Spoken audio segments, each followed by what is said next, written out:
our authority as the sons and daughter of the Most High God. We are sons of God because we have authority. We are not just servants, and we are sons, and it's expected of the Son of God to be pure. And in purity, you exercise authority. If the devil knows that you are pure in your life, then he will have no ground against you. So whatever you say will be honored. Will be honored by God and even by the devil himself. So we are sons of God, and we are sons of God with God. And the world knew us not because we lack purity. And the cross and the resurrection power will make us known.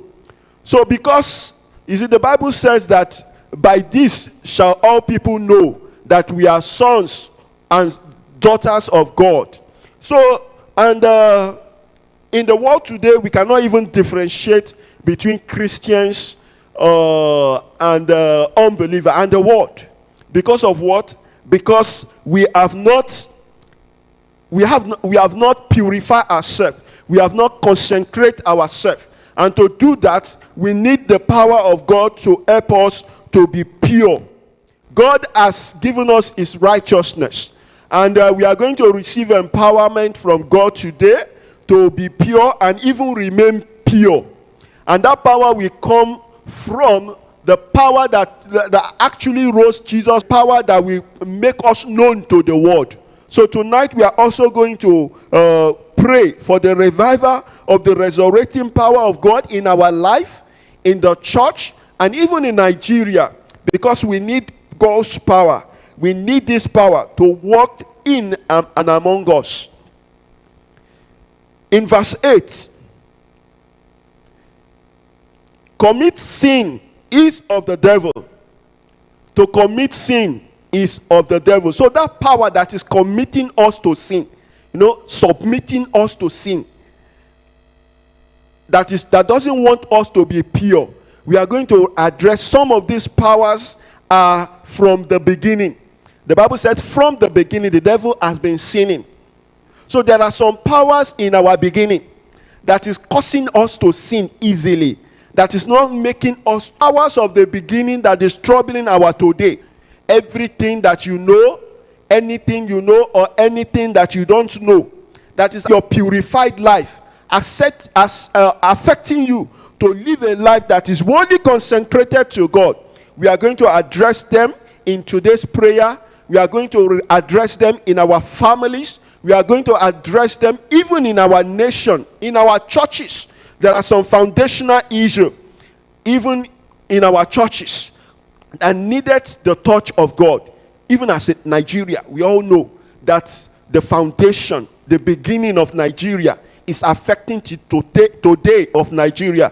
So we are going to address those issues in prayer and pray for the beginning that is affecting our today, troubling our today.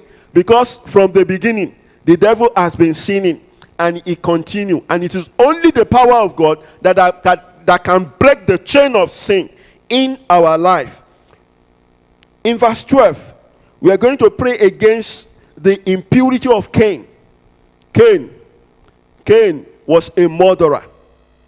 He is a murderer. And a curse was placed on him that whenever he sowed in the ground, it will not yield unfruitfulness. It will.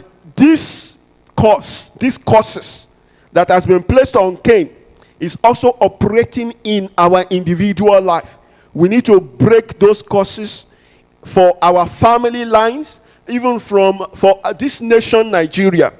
We have plenty, but we are eating we are so tiny. We are eating as if there is nothing in this country. So we need to break. These are the spirit of Cain. Every spirit of Cain ravaging our land. We are going to address them in this prayer. And this spirit of Cain are likened to spirit of wickedness. Spirit of wickedness. Spirit of and the spirit of witchcraft. When we were young, we know it is witchcraft that suck blood. But today, bandits, Boko Haram, have taken the place of witchcraft, and they are the ones sucked. We need to address all those power that are spilling blood or innocent blood, so that our purity can be complete in Jesus. And we are going to rebuke the spirit of hatred in verse 14 and 15 of 1 John 3. The spirit of hatred. Some of us, we say we love, but in actual sense, it's hatred we are exhibiting. We only confess we love, but our action is showing hatred. So we also need to address this. If you hate, there is no way you can actually be pure as God expected us to be. So we are going to also address this in our prayer today, that every spirit of hatred that have taken possession of Nigerians, wherever we are, that God will deal with them, that God will send them out.